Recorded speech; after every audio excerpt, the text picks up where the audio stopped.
देखिए, आज टॉपिक जो शुरू कर रहे हैं हम आपके साथ जो है वो है मराठा एम्पायर एंड एडमिनिस्ट्रेशन। यानी मराठा साम्राज्य का प्रशासन और उसके जो मतलब जो राजा हुए हैं उनके बारे में एक ब्रीफ में डिस्कस कर रहे हैं। देखिए ये टॉपिक है जो है मतलब जो हमारा civil service 2023, Uttar Pradesh PCS 2023 और हरियाणा सिविल सर्विस और अन्य सिविल सर्विस जो है उनके लिए जो है एक टारगेटेड प्रीलिम्स बैच शुरू हो रहा है। देखिए इसमें टॉपिक हमारा कंसेप्ट बेस वो है आज हमारा मराठा एडमिनिस्ट्रेशन या मराठा प्रशासन टॉपिक है। देखिए देखिए सबसे पहले तो मराठा वंशों की जो है क्रोनोलॉजी है या वंश कौन कौन से रहे हैं एक ब्रीफ में देखते हैं, उसके बाद फिर आगे बढ़ते हैं। देखिए अब देखिए सबसे पहले देखिए हमारे जो है शिवाजी जो है जो 1627 से 1680 तक का शासन रहा इनका जो है। उसके बाद संभाजी आते हैं, संभाजी 1680 से 1689 तक, राजा राम मोहन राय 1689 से 1700 तक और शिवाजी द्वितीय 1700 से 1707 तक। वहीं पर प्रताप प्रथम 1707 से 1749 तक और वहीं पर देखिए हमारे राजा राम 1749 1777 तक और वहीं पर साहू जी द्वितीय 1777 से 1808 तक और वहीं पर जाके देखिए जो है प्रताप सिंह जो है हमारे वो देखिए जो है 1808 से लेके 1839 तक और जो है शाहजी अप्पा 1839 से लेके 1843 तक इन्होंने शासन किया। उसी प्रकार देखिए मतलब जो है ये हमारी जो है शिवाजी यानी कि मराठों की होती जो है। उसके बाद देखिए हमारे पास आते हैं पेशवा वंश के शासक जो पेशवाओं के जो है। अब देखिए जब जो है मराठा शासक हुए थे उसके बाद सारी पावर पेशवाओं के हाथ में चली गई थी और उसके बाद से देखिए हमारे पेश यानी शाहजी अप्पा के बाद जो है पूरी प्रशासन की हाथ बागडोर जो है वो पेशवा वंश के पास चली गई थी। अब पेशवा में देखिए हमारे जो है पहले थे मतलब ये बालाजी विश्वनाथ जो 1713 से 1720 तक शासन करते हैं। वहीं पर जो है बाजीराव प्रथम जो है 1720 से 1740 तक करते हैं। वहीं पर जो है बालाजी बाजीराव 1740 से 1761 तक करते हैं जो है। उसी के प्रकार देखिए हमारे माधव राव ये जो है हमारे 1761 से 1772, नारायण राव 1772 से 1773 तक, रघुनाथ राव 1773 ईस्वी और माधव राव नारायण 1773 से 1795। वहीं पर बाजीराव द्वितीय 1795 से 1818 तक शासन करते हैं। देखिए अब देखिए इसके अंतर्गत देखिए हम जो है प्रशासन की बात करते हैं। अब पेशवाओं को जो प्रशासन था वो 1750 की संगोल की संधि के बाद पेशवा वास्तविक शासक बन गए थे तथा राजमहलों तक सीमित रह गए थे। देखिए मतलब जो है संगोल की जो संधि हुई थी उसके बाद जो है मेन जो शासन जो है मेन जो पावर आई थी वो पेशवाओं के हाथ में आ गई थी जो है। और जो राजा जो थे वो सिर्फ महलों तक सिमट कर रह गए थे, उनका जो शासन हुआ महलों तक चल रहा था जो है। वैसे तो जो बाजीराव प्रथम के पेशवा बनते ही पेशवा पद वंशानुगत हो गया था और किंतु संगोल की संधि से पेशवा बालाजी बाजीराव के समय से पेशवा का पद अधिकृत रूप में वंशानुगत हो गया था। देखिए अब इसी में देखिए पेशवाओं का केंद्र पूना था और पूना पेशवाओं का सचिवालय हजूर दफ्तर जिसे कहते हैं हजूर दफ्तर कहलाता था। यहाँ शासन व राजस्व संबंधी सारे रिकॉर्ड रखे जाते थे। कहां पर रखे जाते थे? हजूर दफ्तर के अंतर्गत जो है। वहीं पर देखिए आगे जो है हमारे जो है शिवाजी के टाइम के जो है अष्ट प्रधान कौन कौन से जो 8 जो थे जिनको शासन चलता था हमारा देखिए। वहीं पर देखिए अगर हम बात करते हैं पेशवा, पेशवा जो थे हमारा जो है राज्य का प्रशासन और राजस्व यानी जितना रेवेन्यू इकट्ठा करना है और पूरे राज्य का एडमिनिस्ट्रेशन जो है उसका जो प्रशासक होता था वो पेशवा होता था। अमात्य या मजूमदार ये राज्य का आय व्यय या फिर हम कह सकते हैं वित्त मंत्री भी इसे कह सकते हैं। उसके बाद देखिए हमारा वाकिया नवीस, वाकिया नवीस का कार्य जो था दैनिक कार्यों को लेखबद्ध करना था यानी दैनिक कार्यों में क्या क्या घटना घट रही है उनको सारा लेखबद्ध किया जाता था। वहीं पर जो है शुरू नवीस का जो कार्य था पूरा मतलब कोरस्पेंडेंस था या फिर पत्राचार कह सकते हैं हम जो है ये पत्राचार था जो है। उसके बाद सुमंत जो थे विदेश मंत्री थे और उसके सारे नौबत सेनापति थे। पंडित राव धार्मिक कार्यों था संबंधित था। न्यायाधीश न्याय का कार्य देखता था। मतलब जो है ये हमारे 8 अष्टप्रधान कह सकते हैं, जिनके पूरे शासन जो है शिवाजी के टाइम में बालकरन के हाथ में थी और पूरे में से 8 मंत्री थे, पूरे जो है शिद्दत के साथ मतलब प्रशासन कर रहे थे जो है। कौन कौन से 8 थे देखिए, नंबर 1 पेशवा, दूसरा अमात्य, तीसरा वाक्यानवीस, चौथा सुरुनवीस, पांचवा सुमंत, छठा सरे नौबत, सातवां पंडितराव और 8वां न्यायाधीश जो है। नेक्स्ट विजिट में देखा गया। अब वहीं पर जो है अगर हम देखिए, ये तो पूरा केंद्रीय प्रशासन के हाथों में था, पूरा चलता था। वहीं पर ये प्रांतीय शासन देखिए, वैसे देखो टॉपिक बहुत बड़ा बन जाएगा, देखो हम ब्रीफ में कर रहे हैं, बेसिक बता रहे हैं। यहाँ पर हमने 2-3 वीडियो बना रहे हैं। एक वीडियो में तो इसका प्रशासन का संबंध है, एक में है पूरे शासन राजाओं के टाइम में क्या क्या कार्य हुए, और तीसरी वीडियो में है हमारा है MCQ क्वेश्चन जो है। अब इसमें देखिए हमारा जो है प्रांतीय तथा जिला प्रशासन। प्रांत को जो है उस समय सूबा कहा जाता था, और वहीं पर देखिए आप जो है परगना या तरफ महल कहा जाता है। परगना को जो है मतलब परगना या तरफ या इसको महल भी कहा जाता था। अब देखिए यहाँ पर खानदेश, कर्नाटक तथा गुजरात जैसे बड़े बड़े प्रांतों में सुर सूबेदार के अधीन होते थे। किसके अधीन? सुर सूबेदार के अधीन। बड़े बड़े प्रांत जो थे सुर सूबेदार के अंतर्गत होते थे जो है। वहीं पर देखिए हमारा जो है कर्नाटक का सुर सूबेदार अपने मामलतदार स्वयं नियुक्त करता था, लेकिन खानदेश का सुर सूबेदार को केवल अधीक्षण का अधिकार था। उसके अधीनस्थ मामलतदार सीधे केंद्र दफ्तर में अपना ब्यौरा देते थे। मतलब एक बार समझिए, देखिए आप जो है जैसे खानदेश, कर्नाटक, गुजरात जैसे बड़े बड़े प्रांत के सूबेदार के अधीन होते थे जो है, यानी बड़े बड़े प्रांत जो सर सूबेदार इसका प्रशासक होता था या उसके अधीन ये होते थे। वहीं पर देख कर्नाटक का सर सूबेदार अपने मामलातदार स्वयं नियुक्त करता था। कहीं पर कुछ है कौन सा मतलब जो है सूबेदार, सर सूबेदार जो है अपना मामला नियुक्त करता था, वो कर्नाटक है। और वहीं लेकिन खानदेश का सर सूबेदार केवल अधीक्षण का अधिकार था। खानदेश के जो सर सूबेदार को अधीक्षण का अधिकार था, और उनके अधीनस्थ मामलातदार सीधे मतलब जो है केंद्रीय दफ्तर में अपना ब्यौरा देते थे।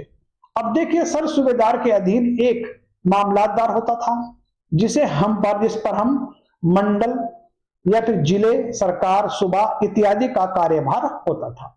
यानी कि सर सूबेदार के अधीन कौन था? एक मामलातदार। मामलातदार जो होता था मंडल भी होता उसके अधीन, जिला भी होता था, और सूबा प्रांत भी उसके अधीन होता था या फिर कार्यभार होता था उस पर जो है। वहीं पर देखिए हमारा जो है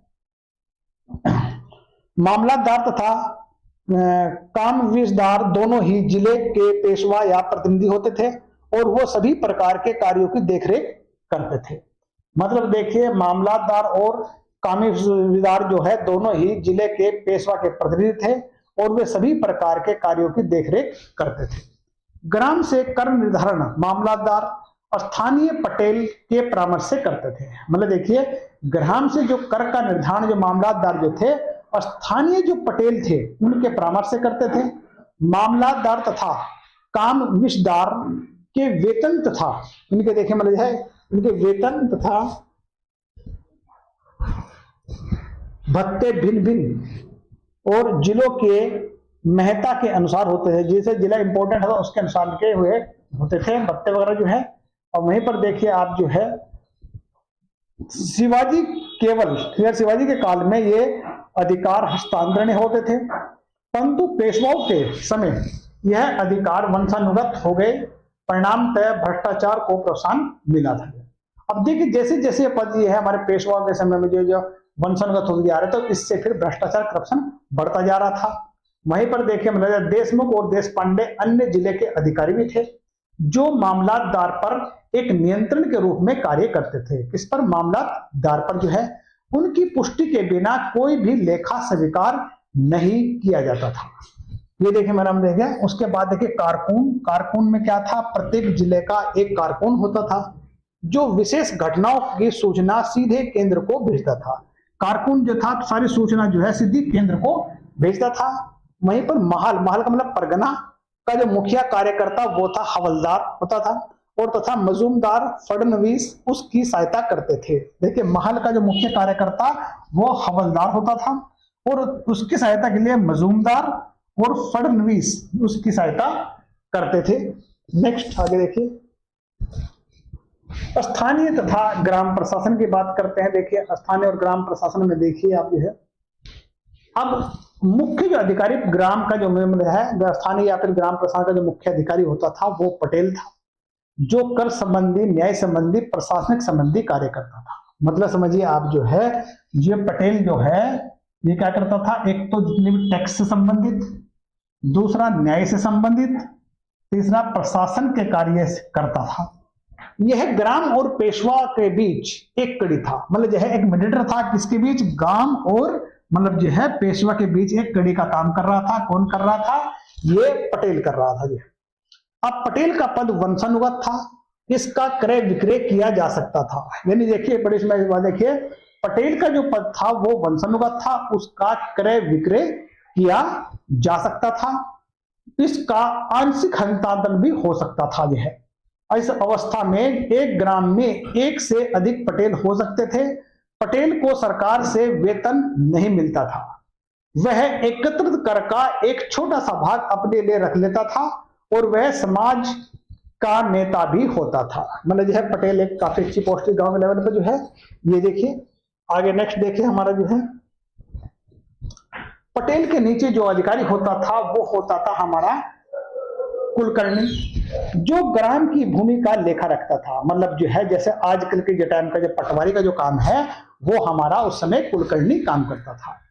कुलकर्णी को ग्राम का कुछ अनुलाभ भी देते थे और कुलकर्णी के नीचे होते थे चौगने होते थे, जो कुलकर्णी का लेखे की देख रेख करते थे, वहीं पर पटेल की सहायता करते थे।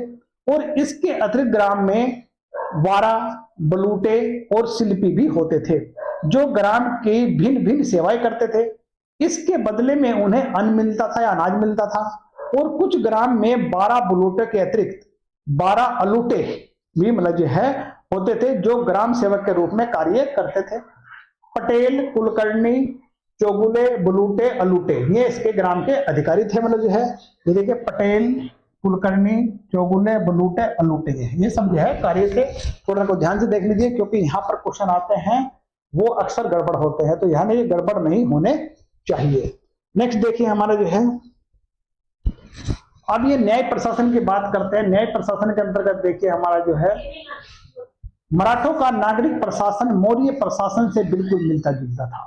मतलब समझिए जो है जैसे प्रशासन मौर्य काल का था प्राचीन में, वैसे ही मराठा का प्रशासन था। तो ये जो है मौर्य के कई बार क्वेश्चन आता है कि भाई मराठों का प्रशासन किसके संबंधित था, किससे मिलता जुलता था, ये कंफ्यूज होता है। तो यहाँ पर ध्यान रखिए मौर्य प्रशासन से मिलता जुलता था।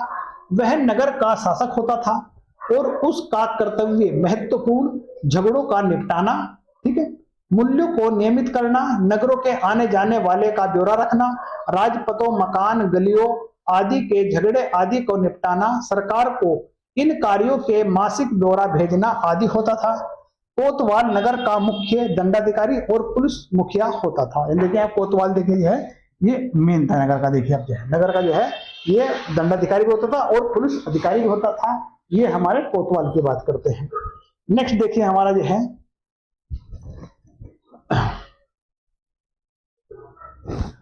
न्याय प्रणाली के अंतर्गत देखिए हमारा जो है मराठा कानून प्राचीन। देखिए मतलब जो है हमारा न्याय प्रणाली में जो है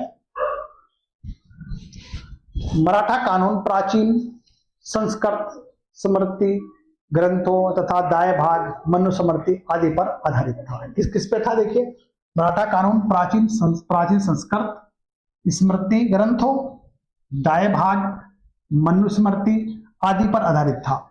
न्याय के लिए ग्राम में पटेल, देखिए गांव में कौन था, पटेल न्याय के लिए, और जिले में जो है मामलातदार और तथा सूबे में सर सूबेदार एवं अंत में सतारा का राजा होता था।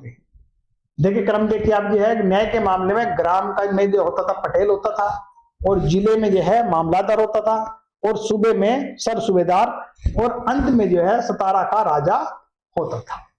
अब देखिए नगरों में न्यायाधीश होते थे जो कि शास्त्रों में पारंगत होते थे, केवल न्याय कार्य ही करते थे। इसी प्रकार मराठे कार्यपालक और न्याय के पार्थक्य भी भिन्न थे। जो है दीवानी और फौजदारी मुकदमे का फैसला पंचायतें करती थी, दीवानी और फौजदारी मामले आपको पता ही होगा। देखो दीवानी मामले जो भी जायदाद से संबंधित है वह दीवानी मामले हैं। फौजदारी जो मामले हैं वो मारपीट वाले मामले आते हैं, जिनमें फैसला जो है ग्राम पंचायत करती थी। उस समय ग्राम पंचायत को बहुत सारे अधिकार हुआ करते थे और फैसला नहीं होने पर भी या फिर गलत होने पर भी ऊपर अपील की जा सकती थी। और पुलिस का जो प्रबंध संतोषजनक था। पूना की महानगरीय पुलिस ईमानदार और कार्यकुशल थी, यानी कि समझिए पूना की जो महानगरीय पुलिस और ईमानदार और कार्यकुशल थी। उसके बाद देखिए हमारा देखिए जो है टैक्स की बात करते हैं हम जो है कर में जो है। अब देखिए अगर कर की बात करते हैं, भारत का जो मुख्य व्यवसाय जो था वो कृषि था। अतएव भूमि कर आय का मुख्य साधन थी। शिवाजी खेत की वास्तविक उपज का भाग लेना पसंद करता था। पेशवा माधवराव ने बंजर और पथरीली भूमि को जोतने की आज्ञा दी। देखिए पेशवा माधवराव ने क्या किया, बंजर जो भूमि थी और पथरीली जो भूमि थी उनको भी जोतने की आज्ञा दी। ऐसी भूमि का आधा भाग इनाम के रूप में दिया जाता था और शेष आधे पर आने वाले 20 वर्ष तक रियायती दरों पर कर लिया जाएगा और अगले 5 वर्ष तक काम करना यानी कम कर लगेगा। मतलब देखिए ये एक तरह से मोटिवेट था, लोगों को मोटिवेट करना था कि मतलब जो है भाई जो बंजर पथरीली भूमि है उसको कुछ उगता ही नहीं था। उसे लेने जो है हमारे जो मतलब क्या करना है माधवराव ने इन्हें मोटिवेट किया। मोटिवेट कहा कि भाई तुम जो है इस पे खेती करो और इसमें क्या है इसका जो आधा भाग आपको इनाम के रूप में दिया जाएगा और शेष आधे में आने वाले 20 वर्षों तक आपको रियायती दर पर टैक्स देना पड़ेगा और अगले 5 वर्ष तक कर भी कम लिया जाएगा, जिससे लोग मोटिवेट होकर काम करें और अपना उसको खेती योग्य बना ले। वहीं पर देखें अकाल सूखा पड़ने, खेती उजड़ने या फिर फसल नष्ट होने पर भी भूमि कर छोड़ दिया जाता था। देखिए यहाँ पर जब है कोई विपदा आती थी तो विपदा के समय जो है सहायता भी की जाती थी और यहाँ के जो किसानों को उनसे टैक्स से मुक्त भी कर दिया जाता था। किसान को साहूकार के हाथों बचाने के लिए तकावी ऋण घोड़े मतलब थोड़े सूद पर दिया जाता, मतलब कम सूद लिया जाता, उनको तकावी ऋण दिया जाता था। वहीं पर मराठा कर व्यवस्था में करदाता को संरक्षण मिलता था। पेशवा बाजीराव द्वितीय के काल में यह व्यवस्था नष्ट हो गई है और कर वसूली का अधिकार नीलाम कर दिया जाने लगा। यानी कि देखिए बाद में फिर क्या था, पहले तो कार बड़ा लिबरल था, धीरे धीरे क्या था उसको जो है बोली लगनी शुरू हो गई, नीलाम करना शुरू कर दिया, उसके हिसाब से टैक्स वसूल होना शुरू हो गया। ये चीज देखिए यहाँ पर देखिए जो बाजीराव द्वितीय के समय में क्या हुआ था, नीलामी करके जो है नीलामी लगनी शुरू हो गई थी जो है। अब नेक्स्ट देखिए हमारा जो है ये हमारे आय के स्रोत कौन कौन से टैक्स के अलावा देखिए जो है। अब उसके अलावा बहुत सारे और स्रोत है, जैसे हमारे जो थे आय के अन्य स्रोत में चौथ था, सरदेशमुखी था। चौथ जो है 25% लिया जाता था, सरदेशमुखी आय का 10% लिया जाता था, जो उन प्रदेशों को देनी पड़ती थी जो मराठा के चपेट में आ जाते थे और उन्हें अपने बचाव के लिए ऐसा करना पड़ता था। मैंने देखिए चौथ आय का बंटवारा किस प्रकार होता था वो देखिए अब जो है। अब देखिए यहाँ पर देखिए एक होता है बगती, अर्थात 1/4 भाग जो होता था वो राजा के लिए होता था। वहीं पर सहोत्रा यानी अर्थात 6% पंच सचिव के लिए होता था। नाड गुंडा जो थे मतलब 3% वो राजा की इच्छा पर निर्भर करता था। फिर आता है मोकाशा, मोकाशा होता है 66% जो मराठा सरदारों को घुड़सवार रखने के लिए दिया जाता था। मतलब देखिए चौथ का जो डिस्ट्रीब्यूशन था वो कैसे था, भगती जो था 1/4 भाग राजा के लिए, सहोत्रा जो था मतलब 6% जो है वो पंच सचिव के लिए होता था। वहीं पर नाडगुंडा जो है यानी 3% राजा की इच्छा पर निर्भर करता था। वहीं पर जो है मोकासा, बहुत बार बोले मोकासा क्या था, कितने % लगता था, मोकासा 66% जो है मराठा सरदारों को घुड़सवार रखने के लिए दिया जाता था। अब देखिए इसमें देखिए आप जो है सरदेशमुखी जो था इसी प्रकार जो है सरदेशमुखी में देखते हैं हम जो है सरदेशमुखी इस प्रकार बांट ली जाती थी कि जब प्रदेश सीधा मराठों के साम्राज्य में विलय कर लिया जाता था तो अंतिम 66% जागीर के रूप में बांट दिया जाता था। देखिए मतलब जो है सरदेशमुखी में देखिए सरदेशमुखी इस प्रकार मतलब जो है जब पूरा प्रदेश सीधा मराठा साम्राज्य के विलय कर लिया जाता था अंतिम जो 66% वो जागीर के रूप में बांट दिया जाता था। सरकार को कुछ आय वनों, सीमा शुल्क, उत्पादन शुल्क, टकसाल आदि से प्राप्त होती थी। तो ये देखिए टैक्स सिस्टम था इसका। देखिए आप जो है आगे बन जाता हमारा सैनिक व्यवस्था की बात करते हैं। देखिए सैनिक व्यवस्था में क्या था, मराठा सेना का गठन मुगल व्यवस्था पर आधारित था, यानी मराठों की जो सेना थी वो मुगल व्यवस्था पर ही बनाई गई थी। जो है सेना में पद्धतियों की अपेक्षा घुड़सवार पर अधिक बल दिया जाता था। शिवाजी केवल महाराष्ट्र से सैनिक लेते थे, किंतु पेशवा लोग समस्त भारत से, देखिए सिर्फ जो है शिवाजी तो महाराष्ट्र से ही सैनिक में अपनी भर्ती करते थे, पर जो है पेशवा ने पूरे भारत से अपनी सेना में भर्ती करना शुरू कर दिया। उनकी सेना में सभी जातियां, धर्म और वर्णों का लोग होते थे, अर्थात यह राष्ट्रीय न रहकर व्यवसायिक बन गई थी। शिवाजी सामंतशाही सेना पर निर्भर नहीं थे, यह सेना के सीधे वेतन देना पसंद करते थे। पेशवा लोग सामंतशाही पद्धति को पसंद करते थे और वह बहुत सा साम्राज्य जागीरों में बांट दिया गया था। देखिए वहीं पर हम शिवाजी की बात करते हैं, शिवाजी एक केंद्रीकृत मतलब एडमिनिस्ट्रेशन के बेस पर था। वो सैनिक को जो है अपने नियंत्रण में था, सैन्य भी अपना डायरेक्ट देना, नगद देना पसंद करता था। वहीं पर जो है पेशवा जो लोग हैं उन्होंने सामंतशाही कुछ भूमि का टुकड़ा दे दिया था, उस बेस को बढ़ावा दिया या उस बेस पर करते थे जो है। अब देखिए नेक्स्ट देखिए हमारा जो है घुड़सवार जो थे मराठा सेना का मुख्य अंग घुड़सवार था। सरदारों को निश्चित जागीर के रूप बदले में घुड़सवारों को निश्चित संख्या रखनी पड़ती थी।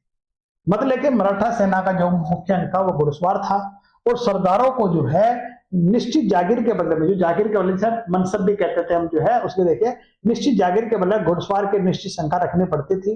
वर्ष में एक बार उन्हें निरीक्षण के लिए जाना पड़ता था। 400 मूल्य का घोड़ा उत्तम और 200 मूल्य का मध्यम और 100 रुपए मूल्य वाला निम्न वर्गीय माना जाता था। वहीं पर देखे गए मराठा सेना का गठन मुगल व्यवस्था पर आधारित था। सेना की प्रतियों की अपेक्षा घुड़सवार पर अधिक बल दिया जाता था। शिवाजी केवल महाराष्ट्र से सैनिक लेते थे। इसका देखिए आप जो है यानी कि देखिए और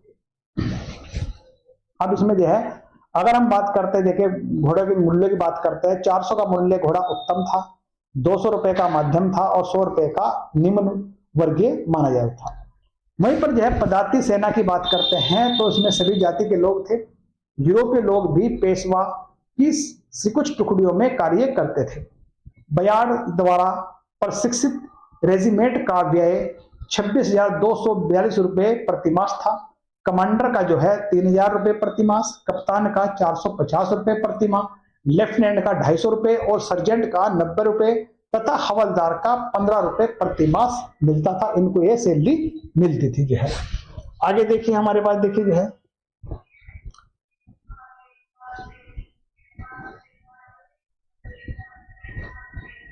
अब अरब सैनिकों को 15 रुपए और हिंदुस्तानी सैनिकों को 8 रुपए और मराठाओं को एवं दक्षिणी सेना को 6 रुपए प्रतिमास वेतन दिया जाता था। देखिए इसमें देखिए अब इसी में देखिए आगे देखिए हमारा जो है यहाँ पर तोपखाने की बात करते हैं। तोपखाने में देखिए हमारा मराठों का तोपखाने में मुख्यतः पुर्तगाली या फिर भारतीय ईसाई पर कार्य करते थे। मतलब देखिए जो है मराठा के तोपखाने में मुख्यतः पुर्तगाली या भारतीय ईसाई ही कार्य करते थे।